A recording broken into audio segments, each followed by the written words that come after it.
Võrreldes eelmise aasta märtsiga on kasvanud peaaegu kõikide kaubagruppide ja teenuste hinnad. Ainsaks erandiks on riided ja jalatsid, mis olid 3,4% odavamad. Positiivsena saab välja tuua aga selle, et võrreldes veebruariga langes tarbijahinna hindeks 0,5%. Nüüd, kui mitu kuud ei ole hindeks langenud, siis on rõõm näha seda, aga kestab, kaua see kestab. Eluaseme ja transpordikulutused on nüüd kuu ajaga küll langenud, odavama elektribörsi hinna pärast ja odavama kütuse hinna pärast, aga aasta võrdluses oleme siiski ikkagi veel üleval pool. Indeksi tõusu veavad toiduained, mis kallinesid märtsis võrreldes veebruariga kokku 0,7%.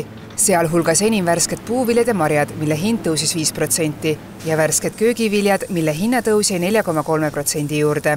On muidugi tõus, aga ma ei osta neid tõusudega, ma ostan, mis on odavamad ikkagi siis. Tuleb ikkagi mõelda ise kodus toitu valmistada. Jaanuar-veebruar oli hästi selline kurb areng, ütleme nii, et tõesti me nägime, et ostukorvid ehk et tükid ostukorvides kukkusid märkimisväärselt. Kui me võrdleme nüüd siin Läti ja Leeduga, siis Eesti tarbija ikkagi on väga ebakindel. Et ta vaatab neid punaseid hinnasilte, ta vaatab paremaid diile, mida ta saab ja tihtilugu, asendab siis oma suitsuvorsti võib-olla keeduvorstiga. Ma viitangi oma aega siin poes, ma olen üksinda ja mul ei ole midagi teha, eriti päeva jooksul ja siis mul aega palju läheb ja jalutan jälle vahepeal ja võtsite need kõige odavamad hinnad välja, jah?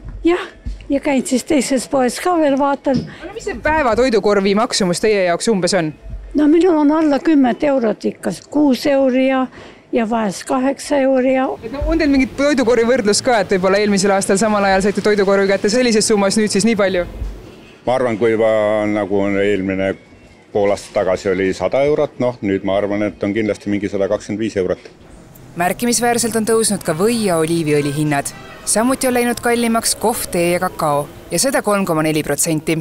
Ka apelsinimahl on vahepeal meil siin tugevas tõusus olnud, aga nüüd on selle tõus pidurdunud praegu. Põhjuseks oli siis ka jällegi toorainete või sisendi probleemid.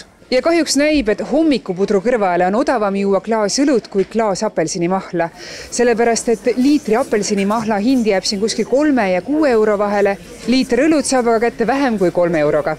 Elu ei lähe aga ainult tarbija jaoks kallimaks, vaid seda tunnetab omal nahal ka tootja.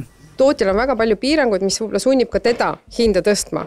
Ja neid hinnatõuse on nüüd Maxima viimased 3 kuud järjest saanud ja ka märtsist saatis 30 tarnijat meile järjekordselt umbes 200 tootele hinnatõusu palve või siis avalduse, aga see tähendab meile muidugi seda, et nüüd hakkavad rasked läbirääkimised, sellepärast et ega me ei saa ju kõike seda kliendini viia, sest klient lihtsalt ei ole valmis.